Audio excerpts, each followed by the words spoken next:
వార్తలకి స్వాగతం. ముందుగా ఈనాటి ముఖ్యాంశాలను పరిశీలిద్దాం. ప్రజా సమస్యల పరిష్కారానికి రాష్ట్ర శాసనసభ పిటిషన్స్ కమిటీ కట్టుబడి ఉంది. చైర్మన్ కె రఘురామకృష్ణరాజు వెల్లడి.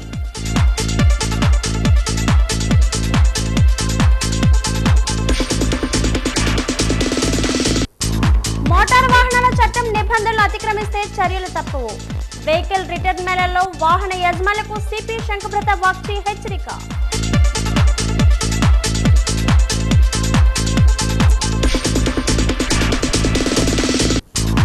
భక్తి పార్వశ్యంలో విజయనగరం అంగరంగ వైభవంగా పైడితల్లి అమ్మవారి ఆలయ శిఖర ప్రతిష్ఠ.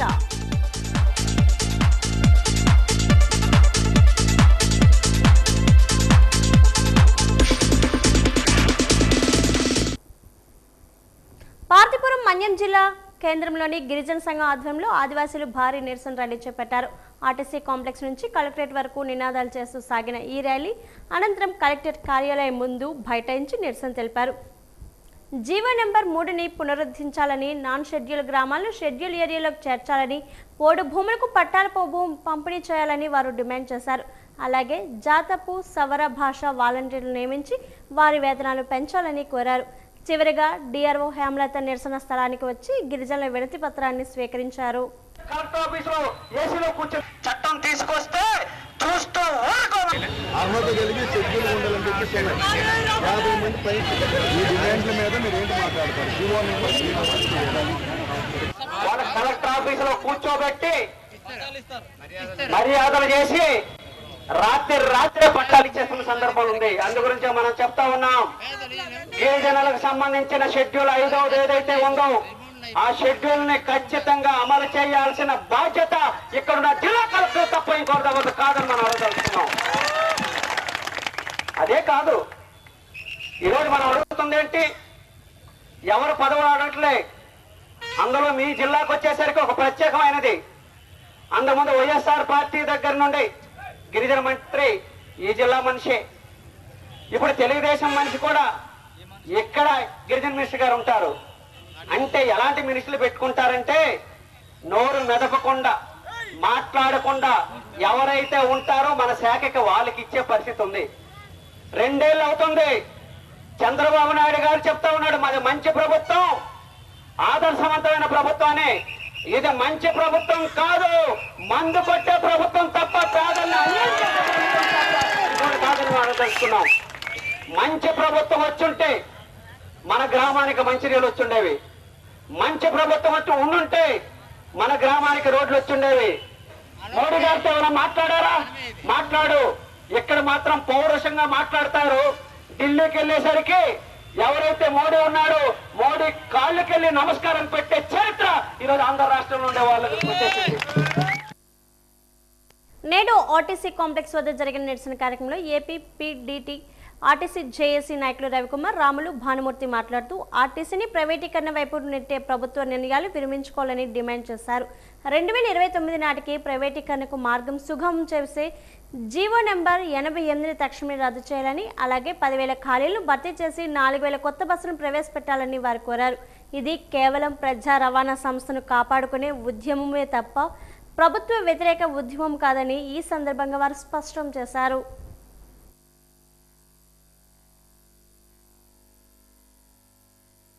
మొత్తము ఏపీఎస్ఆర్టీసీ ఇండస్ట్రీలో ఎలక్ట్రికల్ బస్సులను ప్రవేశపెట్టాలనేటువంటి నిర్ణయం తీసుకుందో దాని ముందువలే ఫస్ట్ ఫేజ్లో మరి ఏదైతే 4,000 బస్సులు ఎలక్ట్రికల్ బస్సులు తేవడానికి మరి ఈ నెలాఖరులోగా మరి సుమారు 1,500 బస్సులను తేవడానికి మరి రాష్ట్ర వ్యాప్తంగా సన్నద్ధాలు చేసి ఈ జోన్ 1 విజయనగరం జోన్లో ఏదైతే ఉందో మరి ఈ జోన్ 1కి సంబంధించినటువంటి దీంట్లో మరి విశాఖపట్నం డిపోలో మరి మద్దిలపాలెం లాంటి డిపో, మధురవాడ లాంటి డిపోలో కూడా డిపోలు ఎత్తివేసి ఏపీఎస్ఆర్టీసీకి ఖాళీ స్థలాలు ఉన్నప్పటికీ ఖాళీ స్థలాల్లో ప్రైవేటు తాలూకా నిర్వహించుకోవడానికి అవకాశం ఉన్నప్పటికీ కూడా మరి ఎలక్ట్రికల్ బస్సు పేరు చెప్పి మరి వాటి మెయింటెనెన్స్ కోసము ఉన్నటువంటి డిపోలను ఎత్తివేసి మరి ఏదైతే ప్రభుత్వం ఇచ్చినటువంటి జీవో ఉందో మరి మేమైతే స్పష్టంగా ఏపీఎస్ఆర్టీసీలో ఈరోజు ఏపీ జేఏసీలో ఏవైతే 5 ప్రధాన సంఘాలుగా మేము ఉన్నామో మరి మా అందరితో ఒక డిమాండ్, ఏపీ జేఏసీగా డిమాండ్ ఏమంటే మరి ఏపీలో ఇప్పుడు ఎలక్ట్రికల్ బస్సులు ఏవైతే 35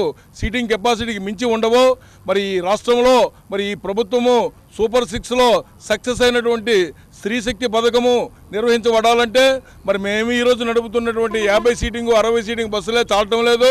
మరి 35 సీటింగ్ బస్సులు పెట్టుకొని మరి ఎలక్ట్రిక్ బస్సులు పెట్టుకొని మరి ప్రైవేటు వ్యక్తులు మొత్తం ఆపరేట్ చేసేది ఆడే మొత్తం. ఏపీఎస్ఆర్టీసీలో ఉన్నటువంటి అన్ని కార్మిక సంఘాల ఐక్య కార్యాచరణ కమిటీ ఆదేశానుసారం రాష్ట్ర వ్యాప్తంగా డిపో గేట్ల వద్ద అన్ని యూనియన్ కార్మికులు ఏకమై సంఘీభావంగా ముక్తకంఠంతో ధర్నా కార్యక్రమాన్ని నిర్వహించడం జరుగుతోంది. అదే కార్యక్రమం ఈరోజు విజయనగరం డిపోలో కూడా పెద్ద ఎత్తున ధర్నా కార్యక్రమం నిర్వహిస్తున్నాం. 3 యూనియన్లు ఎస్డబ్ల్యూఎఫ్, ఎన్ఎంయు, ఎంప్లాయీస్ యూనియన్ 3 యూనియన్లు కలిపి విజయనగరంలో ఈ కార్యక్రమాన్ని చేపట్టడం జరిగింది.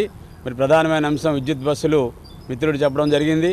ఇక రెండవ ప్రధాన అంశం ఆర్టీసీ ఉద్యోగుల్ని ప్రభుత్వంలో విలీనం అయిన తర్వాత ఇప్పటి వరకు ఆర్థికపరమైన అంశాలు ఏవి కూడా పరిష్కారం కాలేదు. అలాగే రాష్ట్ర ప్రభుత్వ ఉద్యోగులతో పాటు జరగాల్సినటువంటి పీఆర్సీ వేతన సవరణ కూడా ఇంతవరకు 2023 జూలై నుంచి ఏర్పాటు చేయాల్సినటువంటి 12వ వేతన సవరణ కూడా ఇంతవరకు నేటికి వేయకపోవడం, మరి 1/1/20 నుంచి రావాల్సిన డిఏ బకాయిలు కానీ వేతన సవరణ బకాయిలు కానీ చెల్లించకపోవడం, అలాగే 1/7/24 నుంచి రావాల్సినటువంటి 4 డిఏలు మరి ఈ సంవత్సరం జూలై డిఏతో కలిపి 5 డిఏలని పెండింగ్ ఉన్నాయి. ఇవన్నీ చెల్లించాల్సిన బాధ్యత ప్రభుత్వం మీద ఉంది. విజయనగరం జిల్లా గజపతినగరంలో భారతీయ జనతా పార్టీ మండల పార్టీ అధ్యక్షులు మేటికొట్టి భాస్కర్ రావు ఆధ్వర్యంలో ఈరోజు శ్యామ్ ప్రసాద్ ముఖర్జీ 125వ వర్ధంతి కార్యక్రమాన్ని నిర్వహించారు. ఈ సందర్భంగా బీజేపీ రాష్ట్ర కార్యదర్శి రెడ్డి పావని శ్యామ్ ప్రసాద్ ముఖర్జీ చిత్రపటానికి పూలమాలలు వేసి నివాళులు అర్పించారు. ఆయన భారతీయ జనతా పార్టీకి దేశానికి చేసిన సేవలు మరవలేనివని కొనియాడారు. స్వాతంత్ర భారత తొలి పరిశ్రమల మంత్రిగా సేవలు అందించడంతో పాటు ఒక దేశంలో 2 రాజ్యాంగాలు, 2 జెండాలు, 2 ప్రధానులు ఉండకూడదు అనే నినాదంతో ఉద్యమం నడిపారని తెలిపారు.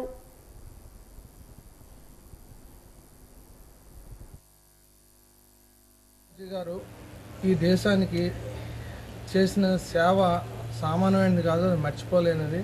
ఆ పార్టీని ఆవిర్భవించడం, తర్వాత ఈ దేశంలోని ఒకటే జెండా, 2 జెండాలు ఉండకూడదు, ఒకే విధానం ఉండాలి, 2 ప్రధానమంత్రులు ఉండకూడదని నినాదంతో ముందుకెళ్లారు. అది దేశానికి ఎంతో స్ఫూర్తిదాయకంగా నిలిచింది. శ్యామ్ ప్రకాష్ ముఖర్జీ గారు జమ్మూ కాశ్మీర్కు ఆయన పోరాట ఉద్యమంపై వెళ్ళడంతో అక్కడ 2 జెండాలు ఉండకూడదు, 2 విధానాలు ఉండకూడదు, 2 ప్రధానమంత్రులు ఉండకూడదు అని కూడా అక్కడ పోరాటం చేశారు. జనసంఘ్ వ్యవస్థాపకులుగా వారు ఉన్న తర్వాత అఖండ భారతదేశం కోసం ఈ భారతదేశంలో పోరాడినటువంటి వ్యక్తి ఎవరైనా ఉన్నారంటే ఆయన శ్యామ్ ప్రసాద్ ముఖర్జీ. తన యొక్క ప్రాణాలను కూడా బలిదానం చేసినటువంటి రోజు ఈ రోజు. ఎందుకనంటే ఏక్ దేశ్ మే దో ప్రధాన్ దో విధాన్ నహీ చలేగా అనే ఒక నినాదం ఇస్తూ ఈ దేశంలో 2 ప్రధానమంత్రులు కానీ, 2 జెండాలు కానీ, 2 విధానాలు కానీ ఉండకూడదు, కాశ్మీర్ భారతదేశంలో అంతర్భాగం అని చెప్పినటువంటి వ్యక్తి Shyam Prasad Mukherjee. Indian Red Cross సొసైటీలో భర్తీ అయిన కొన్ని విభాగాల పోస్టులకు ఇంటర్వ్యూలను ఈ రోజు నిర్వహించారు. Indian Red cross society chairman కంది వెంకటరమణ పర్యవేక్షణలో ఇంటర్వ్యూలు జరిగాయి. ఈ సందర్భంగా ఆయన మాట్లాడుతూ వివిధ విభాగాల్లోని ఉద్యోగాలకు సంబంధించి ఇంటర్వ్యూలను ఈ రోజు నిర్వహించడం జరిగిందన్నారు. పారదర్శకంగా ఎంపిక చేస్తున్నామన్నారు. అర్హతలు బట్టి స్వచ్ఛందంగా సేవ చేసే వారికి అవకాశం కల్పిస్తున్నామన్నారు. ఇండియన్ రెడ్ క్రాస్ సొసైటీ అధ్యక్షులు జిల్లా కలెక్టర్ ఎస్ రామసుందర్ రెడ్డి ఆదేశాల మేరకు మౌఖిక పరీక్షలు నిర్వహిస్తున్నామన్నారు. ఈ కార్యక్రమంలో కార్యదర్శి సత్యం తదితరులు పాల్గొన్నారు.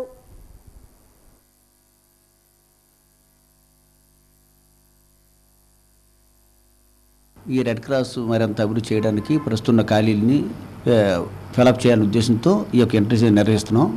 అయితే ఇది కేవలం ఇది స్వచ్ఛంద సంస్థ. ఈ సంస్థకి సేవలు అందించే వాళ్ళు మాత్రమే కావాలని చేసి మీ నోటిఫికేషన్ వాలంటరీ సర్వీస్ అని ఇచ్చామండి. తదనుగుణంగా ఒక డాక్టర్, టెక్నికల్ సూపర్వైజర్, ఎల్టీలు మరి మేనేజర్ పోస్టులకి 60 చేసాము. 6 పోస్టులు ఫిలప్ చేయాలనుకుంటున్నాం. దీనికి ఇప్పుడు సుమారు 40 మంది వచ్చారు. వాళ్ళకి ఇంటర్వ్యూ జరిపిస్తున్నాం. మరి ఈ సేవా కార్యక్రమాలు ఎవరైనా ఉంటారో వాళ్ళని స్క్రూటినీ చేసి తదుపరి మేము వాళ్ళకి ఇంటర్వ్యూ లెటర్, సెలెక్ట్ లెటర్స్ పంపిస్తామండి.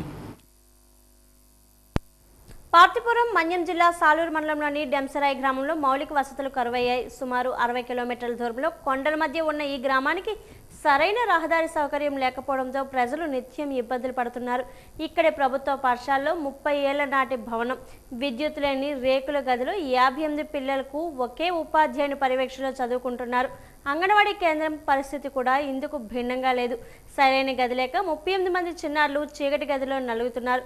కనీస సౌకర్యాలు లేక చదువు పట్ల చిన్నారులు ఆసక్తి కోల్పోయే ప్రమాదం ఉందని తల్లిదండ్రులు ఆవేదన వ్యక్తం చేస్తున్నారు. పాఠశాల ఆవరణలో కనీస మౌలిక సదుపాయాలు లేకపోవడంతో వర్షాకాలంలో పరిస్థితి మరింత దారుణంగా మారుతుందని గ్రామస్తులు వాపోతున్నారు. అధికారులు క్షేత్రస్థాయిలో పర్యటించి వాస్తవ పరిస్థితులు తెలుసుకోవాలని కోరుతున్నారు. ఇప్పటికైనా ప్రభుత్వం స్పందించి పాఠశాల అంగన్వాడీలకు నూతన భవనాలు, విద్యుత్ సౌకర్యం కల్పించి తమ పిల్లల భవిష్యత్తును కాపాడాలని గ్రామస్తులు వేడుకుంటున్నారు. మా డెంసరాయిలో అంగన్వాడీ బిల్డింగ్ చాలా చిన్నగా ఉంది. 33 మంది పిల్లలు ఉన్నారు.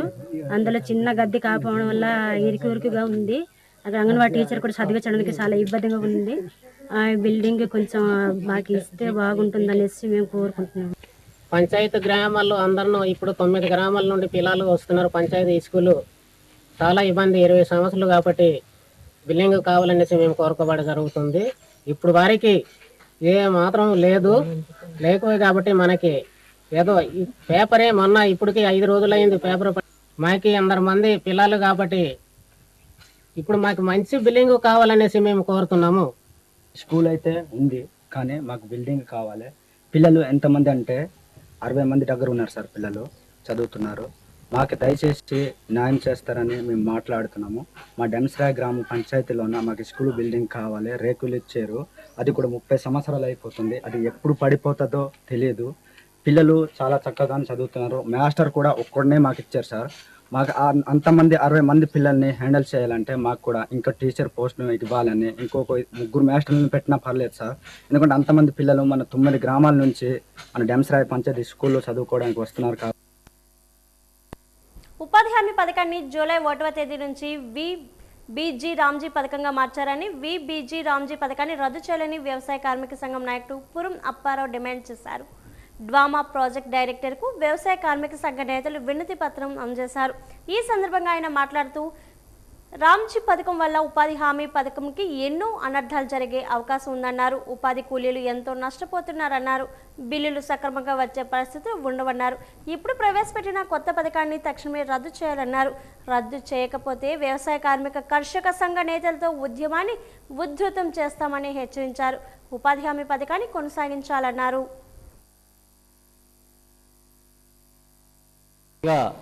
బీజీ రామ్జీ అనే బిల్లుని కేంద్ర రాష్ట్ర ప్రభుత్వాలు అసెంబ్లీలోనే తీర్మానం చేసి బిల్లును తీసుకొస్తున్నాయి. దీనివల్ల తీవ్రమైన నష్టం వ్యవసాయ కార్మికులకు జరుగుతుంది. ఎందుకంటే గ్రామ సభలో నిర్ణయం చేసిన పనులు దక్కకుండా ఇంతవరకు రాష్ట్ర ప్రభుత్వం 10%, కేంద్ర ప్రభుత్వం 90% ఇస్తున్న నిధులు అనేది రాష్ట్ర ప్రభుత్వం మీద 40% భారం వేసింది. కేంద్ర ప్రభుత్వం 60% ప్రకటించింది. దీనివల్ల ఇప్పటికే అప్పుల పాలు ఉండి చాలా ఇబ్బందులు పడుతున్న ఆంధ్రప్రదేశ్ కొత్తగా రాష్ట్రం ఏర్పడిన తర్వాత ఇప్పటికే కోలుగెలిన పరిస్థితులు ఉన్నప్పటికీ కూడా కేంద్ర ప్రభుత్వం భారాల మీద భారాలు వేసి రాష్ట్ర ప్రభుత్వం మీద భారం వేయడం చాలా మేము దుర్మార్గం అని చెప్తూ ఖండిస్తాను. అంతేకాదు భవిష్యత్తులో కూడా ఈ యొక్క ఉపాధి హామీ పనిని అంచెలంచెలుగా ఎత్తివేయడం కోసమే కేంద్ర ప్రభుత్వం పన్నుతుందని చెప్పేసి తెలియజేస్తున్నాం. బీజీ రామ్జీ బిల్లును తక్షణమే రద్దు చేసి పాత పద్ధతిలో మహాత్మా గాంధీ జాతీయ గ్రామీణ ఉపాధి పథకాన్ని ప్రవేశపెట్టాలని, రోజు కూలీ 700 రూపాయలు ఇవ్వాలని చెప్పేసి, అలాగే ఇప్పటికే పెన్షన్లు ఇస్తున్నట్టు వాళ్ళకి పొందుతున్న వాళ్ళకి కూడా ఉపాధి హామీలో పని లేకుండా చేయాలని చెప్పేసి ఒక నిర్ణయం చేస్తుంది. కాబట్టి దీన్ని మేము తీవ్రంగా ఖండిస్తున్నాం. బీకేఎం యోగను విజయనగరంలోని ఎన్వైకే ప్రాంగణంలో ఇంటెలిజెన్స్ కార్యాలయం ఏర్పాటుకు అధికారులు కసరత్తు చేస్తున్నారు. ఇప్పటికే కొంత స్థలాన్ని స్వాధీనం చేసుకున్న పోలీసులు అదే ప్రాంగణంలో తలసేమియా రోగుల కోసం రెడ్ క్రాస్ వినియోగిస్తున్న భవనాన్ని కూడా తమకు అప్పగించాలని కోరుతున్నట్లు తెలుస్తుంది. ప్రస్తుతం స్వాధీనం చేసుకున్న స్థలం కాలుష్య నియంత్రణ మండలి వద్ద ఉండేది. అన్నీ సక్రమంగా జరిగితే యువత అభివృద్ధి నైపుణ్యం కోసం ఉద్దేశించిన ఈ ప్రాంగణంలో త్వరలోనే ఇంటెలిజెన్స్ కార్యాలయం కొలువు తీరనుంది.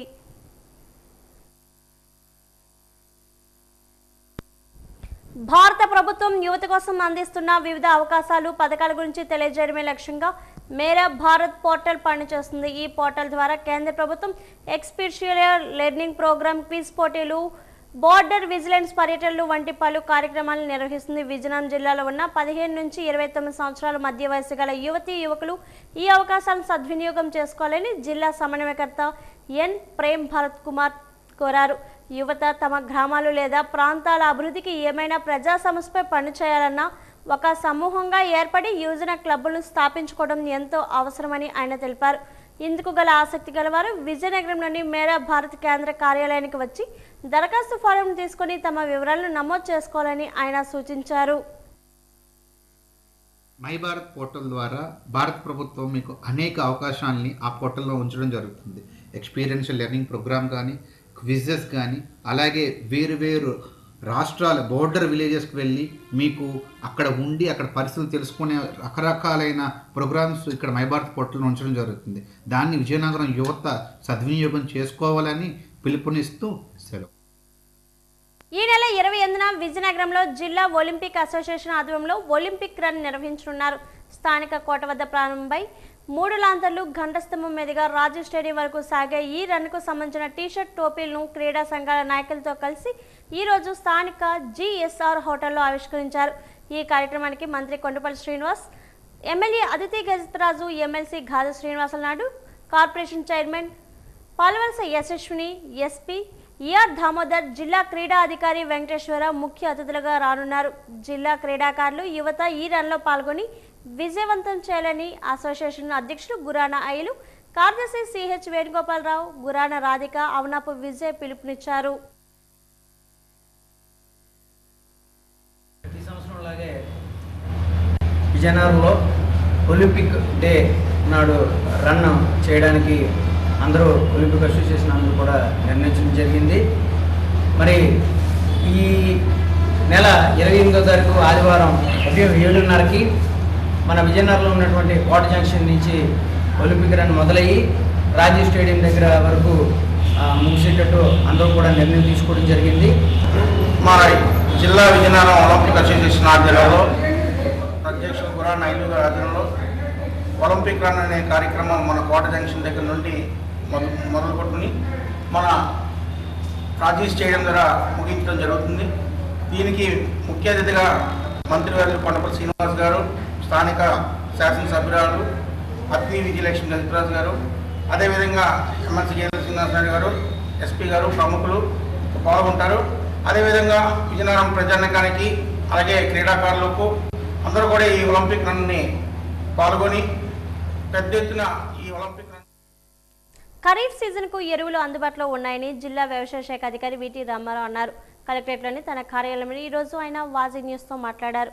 ఏపీ AIMS పోర్టల్లో రైతుల వివరాలు పొందుపరచాలన్నారు. ఎకరానికి 2 బస్తాలు యూరియా ఇవ్వడం జరుగుతుందని అన్నారు. చిన్న సన్నకారు రైతులకు ఒకే దఫా యూరియా ఇవ్వడం జరుగుతుందని అన్నారు. పేర్లు నమోదు చేసుకోలేని వారు రైతు సేవా కేంద్రాలకు వెళ్లి నమోదు చేసుకోవాలని సూచించారు.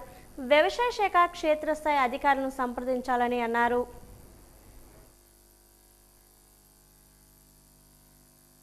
ఈ ఖరీఫ్ పంట కాలం నుంచి ఏపీ ఎయిమ్స్ అంటే Andhra Pradesh agriculture input management system అనే ఒక పోర్టల్ ద్వారా రైతులకు ఎరువులు ఇవ్వాలనేది ప్రభుత్వం సంకల్పించడం జరిగింది. దీని యొక్క ముఖ్య ఉద్దేశం ఏంటంటే రైతులందరికీ సకాలంలో వారి యొక్క మోతాదును అనుసరించి మనము ఎరువు ఇవ్వాలనేది. అంటే దీంట్లో మెయిన్గా మనకేంటంటే ప్రతి రైతు అంటే సాగు చేసిన లేదా పంట వేసిన ప్రతి సెంటు విస్తీర్ణానికి కూడా మనం ఎరువులు అందించాలనేది ప్రభుత్వం యొక్క ప్రధానమైన ఉద్దేశంతో ఈ యొక్క ఏపీ ఎయిమ్స్ అనే ఒక పోర్టల్ను ప్రభుత్వం వారు స్టార్ట్ చేయడం జరిగింది. దీనిలో మనకేంటంటే పోయిన ఖరీఫ్లో ఏదైతే అంటే 20-25 ఖరీఫ్లో మనము ఈ పంట ద్వారా నమోదు చేసిన డేటా అంతా కూడా దీంట్లో ఉంటుంది. ఆ డేటాను అనుసరించి మనం ఆ రైతులకు సంబంధించిన యూరియా ఎంత ఇవ్వాలి, DAP ఎంత ఇవ్వాలనేది ఈ యాప్ ద్వారా మనం ఇవ్వడం అనేది జరుగుతుంది అనమాట. సపోజ్ ఒక వ్యక్తికి అంటే వరి పొలం ఉన్నట్లయితే ఒక వ్యక్తి ఉన్నాడు అనుకోండి, ఎకరం పొలం ఉంది, అతనికి 75 కేజీలు యూరియా మనం ఇవ్వాల్సిన పరిస్థితి ఉంది. సో 75 కేజీలు రాదు కాబట్టి మనం 100 కేజీలు 2 బస్తాలు యూరియా అతనికి ఒక 2 దఫాలుగా లేకపోతే 3 దఫాలుగా ఇవ్వాలనే పరిస్థితి ఉందన్నమాట అండి. అంటే దీంట్లో కూడా చిన్న సన్నకారు రైతులు చూసుకున్నట్లయితే 1 దఫాగా అతనికి సంబంధించిన ఎరువు అంతా కూడా మనం ఇవ్వడం జరుగుతుంది అనమాట. అంటే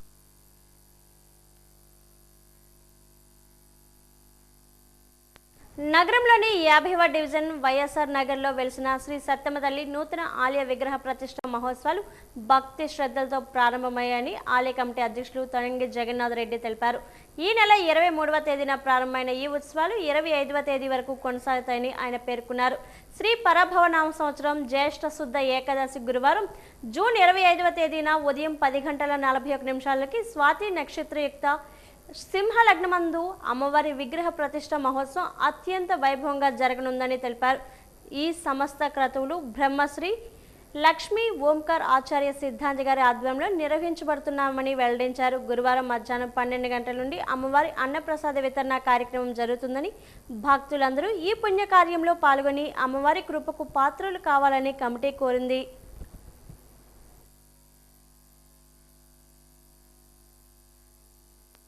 జిల్లాలోని గిరిజన ఆశ్రమ పాఠశాలలో ప్రవేశాలు వేగవంతంగా జరుగుతున్నాయని జిల్లా గిరిజన శాఖ అధికారి కె శ్రీనివాసరావు అన్నారు. కలెక్టరేట్లోని ఈరోజు ఆయన తన కార్యాలయంలో వాజీ న్యూస్తో మాట్లాడారు. 2025-26 ఏడాదికి 10వ తరగతి ఫలితాలు 175 మంది విద్యార్థులకు 174 మంది విద్యార్థులు ఉత్తీర్ణత సాధించడం జరిగిందన్నారు. గిరిజన ఆశ్రమ పాఠశాలలో అన్ని రకాల సౌకర్యాలు కల్పించడం జరిగిందన్నారు. విద్యార్థులకు నాణ్యమైన విద్యను, నాణ్యమైన ఆహారాన్ని అందించడం జరుగుతుందన్నారు.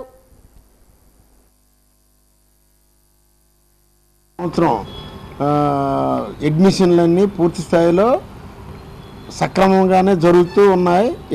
26-27 సంవత్సరానికి పూర్తి స్థాయిలో అన్ని మౌలిక సదుపాయాలు కూడా కల్పించడం జరుగుతుంది. 10th క్లాస్ రిజల్ట్ మొన్న జరిగిన పరీక్షల్లో 175 మందికి 174 మంది గిరిజన ఆశ్రమ పాఠశాలలో ఉత్తీర్ణత అయ్యారు. సబ్సిడైజేషన్ మూలకంగా 6 ఆశ్రమ స్కూల్లో 240 మంది పిల్లలు చెప్పున అడ్మిషన్లు జరుగుతున్నాయండి. Bobbili girls and Vizianagaram girls ఈ రెండిట్లో 480 మంది పిల్లలు చెప్పున అడ్మిషన్లు చేయడానికి తగు ఉత్తర్వులు కూడా జారీ చేశాం. ఆర్ఓ ప్లాంట్స్ అన్ని దగ్గర శాంక్షన్ అయ్యాయండి. ఖచ్చితంగా ఆర్ఓ ప్లాంట్ మినరల్ వాటర్ ఇవ్వడానికి తగు ఆదేశాలు ఇవ్వడం జరిగింది. ఈ ఆశ్రమ స్కూల్లోని కూడా ఎవ్రీ సిక్ కంపల్సరీగా ఆన్లైన్లో రికార్డ్ చేసి దగ్గరలో ఉన్న పిహెచ్సి కానీ సిహెచ్సి కానీ ఏరియా హాస్పిటల్ విజయనగరం కానీ తరలించడానికి తగు ఏర్పాట్లు చేస్తూ ఉన్నామండి. ఇటువంటి కేసులు ఇంతవరకు నమోదైతే కాలేదు. విజయనగరం సిటీ బస్టాండ్ సమీపంలో శ్రీ అభయాంజనేయ స్వామి ఆలయంలో ఈ నెల 24వ తేదీ బుధవారం సాయంత్రం 6 గంటలకు శ్రీ సువార్చల పంచముఖ ఆంజనేయ స్వామి వారి కళ్యాణ మహోత్సవం ఘనంగా జరగనుంది. అనంతరం జూన్ 26న సదస్యం, జూన్ 28న పుష్పాంజలి కార్యక్రమాలకు నిర్వహించనున్నారు. వివిధ దోష నివారణ కోసం భక్తుల కోరిక మేరకు ఏటా నిర్వహించే ఈ కళ్యాణంలో భక్తులు పాల్గొని తరించాలని శ్రీ హనుమాన్ చారిటబుల్ ట్రస్ట్ కోరింది.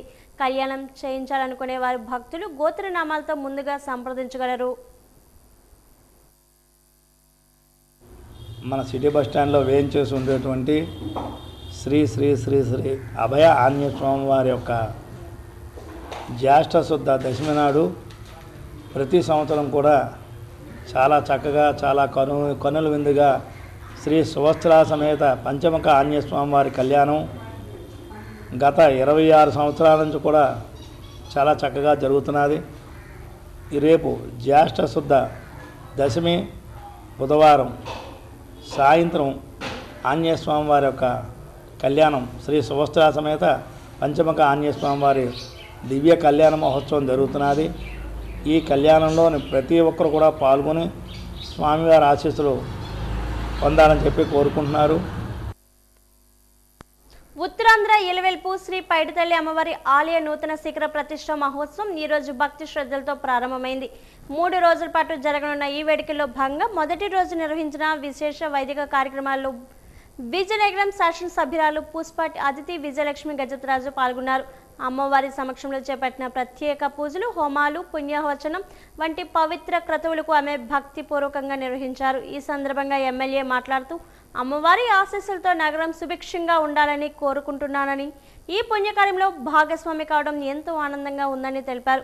వేద పండితుల మంత్రోచ్చరణలతో ఆలయ ప్రాంగణం ఆధ్యాత్మిక శోభ వెలువరింది. ఈ కార్యక్రమంలో ఆలయ అధికారులు, ప్రజాప్రతినిధులు మరియు భక్తులు పెద్ద సంఖ్యలో పాల్గొన్నారు.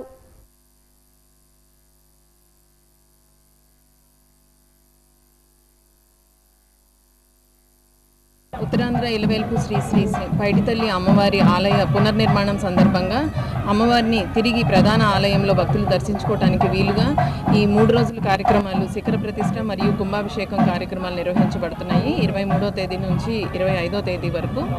23వ తేదీ ఈరోజు ఉదయం గౌరవ శాసనసభ్యురాలు అదితి విజయలక్ష్మి గజపతిరాజు గారి చేతుల మీదుగా యాగశాల ప్రవేశము, విఘ్నేశ్వర పూజ వంటి కార్యక్రమాలను నిర్వహించడం జరిగింది. అనంతరం ఋత్విక్ వర్ణులు ఇవ్వటం జరిగింది. ఈ రోజు నుంచి మొదలుకొని ఉదయము సాయంత్రము యాగశాలలో వివిధ వైదిక కార్యక్రమాలు నిర్వహించబడతాయి. రేపు సాయంత్రం 4 గంటలకు గ్రామ ప్రదక్షిణ కార్యక్రమం ఉంటుంది. ఈ కార్యక్రమంలో వివిధ సాంస్కృతిక కార్యక్రమాలు, నాదస్వరాల మధ్య అమ్మవారికి ఏదైతే ప్రతిష్ఠ చేస్తున్నామో ఆ కలశలు ఊరేగింపుగా ఆలయం నుంచి మొదలుకొని కోట మరియు బాలాజీ జంక్షన్ మీదుగా గంట స్తంభం మీదుగా తిరిగి ఆలయానికి చేరుకుంటాయి. అనంతరం ఇక్కడ ఆలయంలో అధివాసాలు నిర్వహించబడతాయి. ధాన్యాదివాసము, జలాదివాసము, పంచశయ్యాదివాసము వంటి కార్యక్రమాలు ఉంటాయి. అనంతరం 25వ తేదీన ఉదయం 7:30 నుంచి గౌరవ చైర్మన్ గారు మరియు గోవా గవర్నర్ గారైన పూసపాటి అశోక్ గజపతిరాజు గారి దంపతులు చేతుల మీదుగా ఈ యాగశాలలో కార్యక్రమాలు నిర్వహించడం అవుతుంది. అనంతరం ఉదయం 10:47 శిఖర ప్రతిష్ట కార్యక్రమం, అనంతరం పూర్ణాహుతి కార్యక్రమం ఉంటుంది. ఒక చాలా శుభమైన రోజు, ఎందుకంటే మనం శిఖర ప్రతిష్ట అలాగే నిర్మాణం అనేది మనం అమ్మవారి గుడి శ్రీ శ్రీ శ్రీ పైడితల్లి అమ్మవారి గుడి నిర్మాణం అనేది మనం చేస్తూ ఉన్నాం. ఎక్స్పాన్షన్ వర్క్స్ అనేది జరుగుతూ ఉన్నాయి. అయితే ఈరోజు ఒక మంచి రోజు, మంచి రోజు కనుక మనం ఈరోజు పూజ చేసి మళ్ళీ అమ్మవారు ఇప్పుడు ప్రస్తుతం బాలాలయంలో ఉన్నారు. అయితే బాలాలయం నుంచి 3 రోజులు పూజలు జరుపుతూ 25వ తారీఖున మన శిఖర ప్రతిష్ట అయినాక అక్కడికి షిఫ్ట్ చేయటం జరుగుతుంది. ఆ తర్వాత భక్తులకి దర్శనాలు అన్నీ కూడా ఆ గుడి నుంచి జరుగుతూ ఉంటాయి. అయితే చాలా అద్భుతమైన అవకాశం మనకి మన ప్రభుత్వం కూడా నారా చంద్రబాబు నాయుడు గారు ముఖ్యమంత్రి వర్యులుగా, అలాగే మన ఎండోమెంట్స్ మినిస్టర్ అన్నం రామనారాయణ రెడ్డిగా మనకి పర్మిషన్స్ ఇచ్చి మనకి కామన్ గుడ్ ఫండ్ నుంచి ఈ ఒక సపోర్టింగ్ గ్రాంట్ కూడా భక్తులందరూ కూడా ఇచ్చి ఇవన్నీ కూడా మనం నిర్మాణం చేస్తున్నామంటే నిజంగా అది శ్రీ పైడితల్లి అమ్మవారు అనుగ్రహం. వారు ఎప్పుడూ మనకి చల్లగా విజయనగరం ప్రజలందరినీ కూడా చల్లగా చూడాలి. ఉత్తరాంధ్ర ఎలువేలుపుగా ఉత్తరాంధ్రకి అన్ని ఆశీర్వాదాలు వారు ఇవ్వాలని కోరుకుంటూ ఈరోజు ఈ అద్భుతమైన కార్యక్రమం నా చేతుల మీద చేయటం చాలా సంతోషం అనిపిస్తుంది. విజయనగరంలో Andhra Pradesh electricity corporation sports council ఆధ్వర్యంలో జరుగుతున్న inter circle volleyball athletics championship పోటీలు 2వ రోజు ఉత్సాహభరిత వాతావరణంలో ముగిశాయి. రాష్ట్రంలోని వివిధ జిల్లాల నుంచి విచ్చేసిన విద్యుత్ ఉద్యోగుల వాలీబాల్, షాట్ పుట్, 200 మీటర్ల పరుగు పందెం తదితర క్రీడల్లో తమ ప్రతిభను చాటుకుంటూ క్రీడా స్ఫూర్తిని ప్రదర్శించారు. విద్యుత్ శాఖ ఉన్నతాధికారి రవికుమార్ వడివేలు ఈ క్రీడా ప్రాంగణాన్ని సందర్శించి పోటీలను వీక్షించారు. క్రీడల్లో పాల్గొన్న ఉద్యోగుల నైపుణ్యాన్ని ఆయన ప్రత్యేకంగా అభినందించారు. రాబోయే రోజుల్లో నిర్వహించే జాతీయ స్థాయి పోటీలకు ఎంపికైన క్రీడాకారులకు ఆయన అభినందనలు తెలియజేస్తూ శుభాకాంక్షలు అందజేశారు. క్రీడలు ఉద్యోగుల మధ్య సోదరభావాన్ని పెంపొందించడమే కాకుండా మానసిక ఉల్లాసాన్ని కూడా కలిగిస్తాయని ఈ సందర్భంగా ఆయన పేర్కొన్నారు.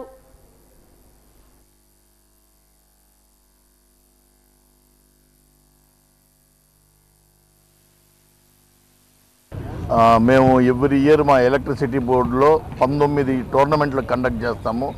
దాంట్లో ఇది 2వ 3వ టోర్నమెంటు. దీనికి మన విజయనగరం ఆపరేషన్ సర్కిల్ ఎస్సీ గారు లక్ష్మణరావు గారు వాళ్ళ టీము ఆర్గనైజ్ చేస్తున్నారు. Volleyball and athletics. దీంట్లో నుంచి మేము మా టీం సెలెక్ట్ చేసి 48వ all India electricity sports control board టోర్నమెంట్లకు పంపుతాము.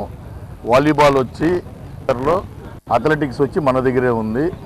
దీనికి గాను మా స్టేట్ మీట్లో 17 వాలీబాల్ టీములు, 19 అథ్లెటిక్స్ టీములు పార్టిసిపేట్ చేస్తున్నాయి. టోటల్ 253 మంది. దీని అన్నిటికీ కూడా ప్రెసిడెంట్గా మాకు మా ఐఏఎస్ ఆఫీసర్ గారు ఉంటారు, సూర్యసాయి ప్రవీణ్ తేజ్ అని. ఆయన joint managing director vigilance AP Transco. ఆయన ఆధ్వర్యంలో ఈ 19 ఈవెంట్లు జరుగుతాయి. ఇక్కడ 22, 23, 24 వాలీబాల్ అథ్లెటిక్స్ జరుగుతున్నాయి. దీనికి 263 మంది పార్టిసిపేట్ చేస్తున్నారు.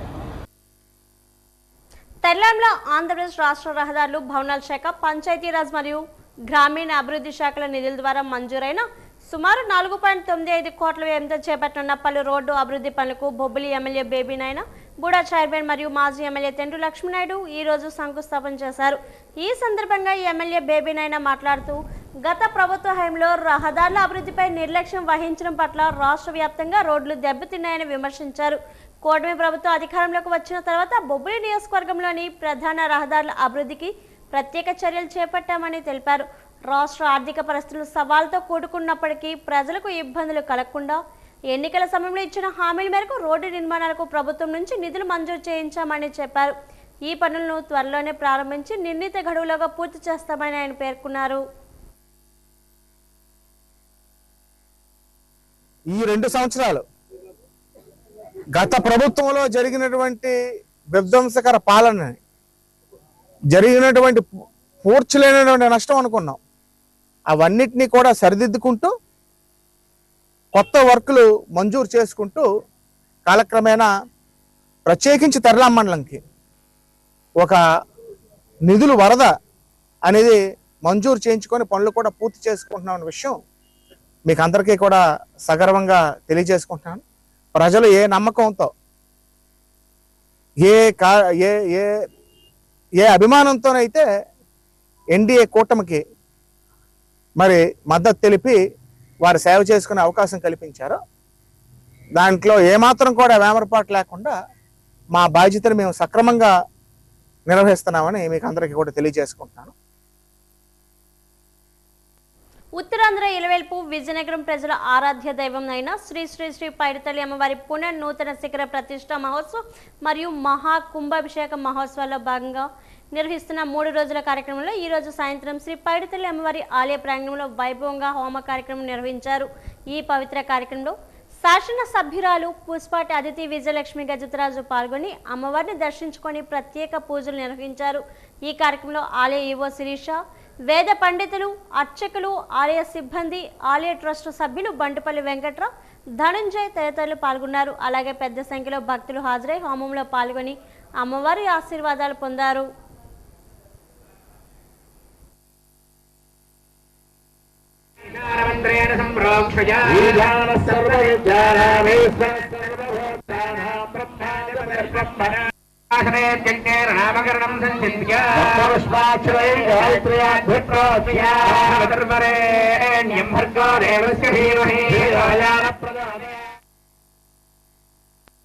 ప్రజా సమస్యల పరిష్కారానికి రాష్ట్ర శాసనసభ పిటిషన్ కమిటీ సమావేశం ఫలప్రదంగా జరిగిందని కమిటీ చైర్మన్ కె రఘురామకృష్ణరాజు తెలిపారు.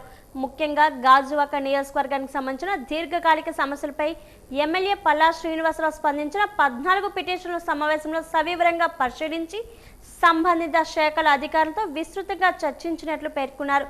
కలెక్టరేట్ సమావేశ మందిరంలో అధికారులతో సమీక్షించిన అనంతరం ఆయన మీడియాతో మాట్లాడారు. ఈ సమావేశంలో చర్చించిన అంశాలు, తీసుకున్న నిర్ణయాల గురించి వివరించారు. సమావేశంలో ప్రతి సమస్యకు పరిష్కార మార్గాలు గుర్తించడంతో పాటు వాటి అమలుకు నిర్దిష్ట కాల పరిమితులు నిర్ణయించడం ప్రత్యేకంగా నిలిచిందన్నారు. సమస్యల పరిష్కారానికి ఎంత సమయం అవసరమో, ఏ శాఖ ఏ విధంగా చర్యలు చేపట్టాలో అధికారులు, ప్రజాప్రతినిధులు నిర్వహించాల్సిన బాధ్యతలపై స్పష్టమైన కార్యాచరణ ప్రణాళిక రూపొందించినట్లు తెలిపారు. చెరువు గర్భాల్లో ఉండడం వల్ల, అలాగే కొన్ని ప్రోగ్రెసివ్ ల్యాండ్స్ లో ఉన్నటువంటి కారణాల వల్ల 22లో పెట్టడం జరిగింది. సో వాటిని ఏదో విధంగా బయటకు తీసుకురావాలి, ఎందుకంటే అక్కడ పూర్తి స్థాయి నిర్మాణం జరిగిపోయిందని చెప్పి వాస్తవ స్థితిని కమిటీ మెంబర్స్ చెప్పడం, దాని మీద ఒక నిర్ణయం తీసుకునే దిశగా వాళ్ళు అక్కడ చర్చించడం జరిగిందని చెప్పి ఈ సందర్భంగా తెలియజేస్తుంది. ఇవే కాకుండా అలాగే కొన్ని ఈ గంగవరం పోర్టుకి సంబంధించి స్టీల్ ప్లాంట్కి సంబంధించినటువంటి విషయాల మీద కూడా మరి మాట్లాడుకోవడం జరిగింది. మరి ఇవి పిటిషన్ కమిటీ స్థాయికి వస్తే తప్ప ఈ నిర్ణయాలు జరిగేటటువంటి పరిస్థితి కాదు. దీర్ఘకాలిక సమస్యలన్నిటి కూడా పరిష్కారం దొరుకుతుందన్న విశ్వాసం మాకు ఉందని చెప్పి, ముఖ్యంగా గాజువాక ప్రాంతంలోని సమస్యలు గౌరవ ఎమ్మెల్యే పల్లా శ్రీనివాసరావు గారు అంటే 14 సమస్యల్ని, ప్రజా సమస్యల్ని గతంలో అసెంబ్లీకి సమర్పించడం జరిగింది. అన్నిటి మీద కూడా డీటెయిల్డ్గా అధికారుల నుంచి సమాచారం తెప్పించుకొని డీటెయిల్డ్గా చర్చించడం జరిగింది. ప్రతి విషయం మీద కూడా ఒక సొల్యూషను, ఒక టైం ఫ్రేము, ఏదో వచ్చామా మాట్లాడామా అన్నట్టు కాకుండా ఎంత సమయం పడుతుంది, ఎంత సమయంలో మనం ఆ సమస్యను పరిష్కరించి వారికి న్యాయం చేయగలం అనే దాని మీద చాలా డీటెయిల్డ్గా చర్చించి ప్రతి ఇష్యూకి ఒక టైం ఫ్రేమ్ నోట్ చేసుకుని సమస్యల్ని పరిష్కరించగలదు అనే ఒక కాన్ఫిడెన్స్ ప్రజలకి కూడా వస్తుంది. మోటార్ వాహన చట్టం నిబంధన ఉల్లంఘనలో స్వాధీనం చేసుకున్న వాహనాలు వెహికల్ రిటర్న్ మేళా ద్వారా నగర పోలీసులు యజమానులకు అందజేశారు. పోలీస్ బ్యారిక్స్ మైదానంలో సిపి శంకరప్రతాప్ బాగ్చి స్వయంగా యజమానులకు వాహనాలను అందజేశారు. ముందుగా కాన్ఫరెన్స్ హాల్లో సైబర్ మోసాలు, ట్రాఫిక్ ఉల్లంఘనల కారణంగా జరిగిన రహదారి ప్రమాదాలపై స్లైడర్ల ప్రదర్శన ద్వారా అవగాహన కలిగించారు. అనంతరం సిపి మేళా వివరాలు మీడియాకు వెల్లడించారు. మోటార్ వాహనాల చట్టం నిబంధనల ఉల్లంఘనలో పట్టుబడ్డ వాహనాలను గత 2 ఏళ్లుగా వెహికల్ రిటర్న్ మేళా ద్వారా యజమానులకు అందజేస్తూ వస్తున్నట్లు చెప్పారు. ఇప్పటి వరకు 5 మేళాలు నిర్వహించామని, ఇది 6వ మేళా అని తెలిపారు. మొదటి మేళాలో 152, రెండవ మేళాలో 320, మూడవ మేళాలో 346, నాలుగవ మేళాలో 361, 5వ మేళాలో 413, ప్రస్తుత మేళాలో 538 వాహనాలు రిటర్న్ మేళా ద్వారా వాహన యజమానులకు అందజేసినట్లు చెప్పారు. ఈ కార్యక్రమంలో పలువురు పోలీసు అధికారులు పాల్గొన్నారు. ఉపయోగించిన వాహనాలను సీజ్ చేస్తారండి. అదే మాదిరిగా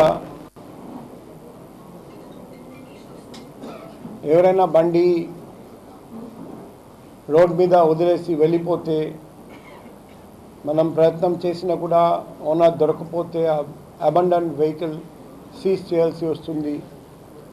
అదే మాదిరిగా మోటార్ వెహికల్ చట్టం ప్రొవిజన్స్ ఉల్లంఘిస్తే కొన్ని సందర్భాల్లో ఆ వాహనాలను సీజ్ చేయాల్సి వస్తుంది. ఇది 6వ విడత. మనం చూస్తే మొదటి విడతలో 152 వాహనాలను అప్పజెప్పడం జరిగింది. రెండో విడత 320, మూడో విడత 346 అండి. 4వ విడత 351, 5వ విడత అంటే పోయినసారి 413. ఈసారి అన్ని రికార్డ్స్ బ్రేక్ చేసి 538 వెహికల్స్ మనం రిటర్న్ చేయబోతున్నాం. అందరికీ మేము అభినందనలు తెలియజేస్తున్నాం. ఎందుకంటే వాళ్ళు చాలా కష్టపడి వెహికల్ ఓనర్ని గుర్తించి వాళ్ళను పిలిపించి ఈరోజు 538 మంది ఓనర్స్కి వాళ్ళ వెహికల్ అప్పచెప్పడం జరుగుతుంది. అనకాపల్లి జిల్లా పెందుర్తి నియోజకవర్గం పరిధి పర్వాడ ఇండస్ట్రియల్ పార్కు దక్షిణ ఎనర్జీ కెమికల్ కంపెనీలో ఈ రోజు తెల్లవారుజామున భారీ అగ్ని ప్రమాదం సంభవించింది. ఈ ప్రమాదంలో అచ్యుతాపురం గోవాడ ప్రాంతానికి చెందిన వెంకటేష్, త్రినాథ్ అనే 2 కార్మికులు మృతి చెందారు. పలువురు కార్మికులు మంటల్లో చిక్కుకొని తీవ్ర గాయాలు పాలయ్యారు. కాగా మృతుల కుటుంబ సభ్యులు పర్వాడ ఫార్మసిటీలోను, అలాగే విశాఖ కేజీహెచ్ వద్ద పెందుర్తి ఎమ్మెల్యే పంచగాల రమేష్ బాబు పరామర్శించారు. అధికారులు, కంపెనీ ప్రతినిధులు, కార్మిక సంఘర్ష నాయకులతో చర్చించి ఘటనకు సంబంధించి వివరాలను అడిగి తెలుసుకున్నారు. అలాగే బాధిత కుటుంబ సభ్యులతో మాట్లాడి ప్రభుత్వ పరంగాను అటు కంపెనీ యాజమాన్యం నుండి న్యాయం జరిగేలా చర్యలు తీసుకుంటామని హామీ ఇచ్చారు. అనంతరం ఆయన మీడియాతో మాట్లాడారు. ఫార్మాసిటీలో ఇలాంటి దురదృష్ట ఘటనలు తరచూ జరగడం ఆవేదన కలిగిస్తుందని, ఇలాంటి పునరావృతం కాకుండా చర్యలు తీసుకుంటున్నప్పటికీ పదే జరగడం ఆందోళన కలిగిస్తుందన్నారు. ఈ ఘటనలో యాజమాన్యం నిర్లక్ష్యం ఉంటే కఠిన చర్యలు తప్పవని స్పష్టం చేశారు. ఉదయం 5:45కి జరిగిందంటారండి. ఈ దక్షిణ ఇండస్ట్రీ ఒక చిన్న ఇండస్ట్రీ, ప్లాస్టిక్ వేస్ట్ నుంచి ఆయిల్ ఎక్స్ట్రాక్ట్ చేస్తారు. పైరోసిస్ అనే ఆయిల్ వస్తుంది, దాన్ని వేరే దీనికి వాడతారు. ఆ ఆయిల్ తీసేయడానికి చిన్న ఇండస్ట్రీ అయితే 7 వర్కర్సే పనిచేస్తారు. డే టైం అయితే, నైట్ టైం అయితే ఒక ఆపరేటర్, ఒక కుక్కర్ మాత్రమే ఉంటారు. ఈ గత రాత్రి కూడా ఒక ఆపరేటర్ ఇక్కడ ఉన్నారు. ఉదయం నుంచి 5:30 క్లెయిమ్స్ వచ్చినాయి. అది ఎలా వచ్చింది, ఎలా జరిగింది అనేది అండ్ డిపార్ట్మెంట్ నుంచి వస్తున్నారు. ప్రాక్టికల్ ఇన్స్పెక్టర్ గారు వెరిఫై చేస్తున్నారు. రీజన్ ఆయన చెప్తారు. దీంట్లో ఫ్లేమ్స్ వచ్చి ఇద్దరు అక్కడికక్కడ చనిపోయారు. సంఘటన జరిగినప్పుడల్లా మళ్ళీ ఇది జరగకుండా జాగ్రత్తలు తీసుకుంటామని మేము ఎంత గట్టిగా చెప్పినప్పటికీ కూడా మళ్ళీ జరగటం మాకు కూడా బాధగా ఉంది. ఎన్ని జాగ్రత్తలు తీసుకున్నా గౌరవ ముఖ్యమంత్రి గారే స్వయంగా రివ్యూస్ పెట్టి వాళ్ళకి వార్నింగ్ చేస్తా ఉన్నారు. ఉప ముఖ్యమంత్రి గారు పొల్యూషన్ మీద గానీ జాగ్రత్తల మీద గానీ ఆయన రివ్యూలు తీసుకుంటున్నారు. చాలా వరకు కట్టడైనప్పటికీ కూడా అడపాదడప ఇలాంటి సంఘటనలు జరగటం ఆ బాధిత కుటుంబాలతో పాటు మేము కూడా చాలా బాధపడతా ఉన్నాం. చోడవరం అతనైతే 3 ఆడపిల్లలు, 34 సంవత్సరాలు. మరి ఇతను అచ్యుతాపురం అతనైతే 24 సంవత్సరాలు. చనిపోయిన వాళ్ళని తీసుకురాలేకపోయినా వాళ్ళకి జరిగే న్యాయంలో మాత్రం ఎక్కడా ఉదాసీనత ఉండకుండా మంచి న్యాయం చేయాలని చెప్పి కూడా చెప్పేసి రావడం. అమెరికా దాడిలో మృతి చెందిన సీమన్ పట్నాల సురేష్ కుటుంబానికి న్యాయం చేయాలని forward semen union of India Visakha జిల్లా కమిటీ డిమాండ్ చేస్తుంది. ఈ మేరకు ద్వారకా బస్ కాంప్లెక్స్ గురజాడ విగ్రహం వద్ద కొవ్వొత్తుల ప్రదర్శన నిర్వహించింది. ఈ సందర్భంగా విఎస్ పద్మనాభరాజు మాట్లాడారు. యుద్ధంతో ఎలాంటి సంబంధం లేని భారతీయ సీమన్ ప్రాణాలు కోల్పోవడం అత్యంత బాధాకరమని పేర్కొన్నారు.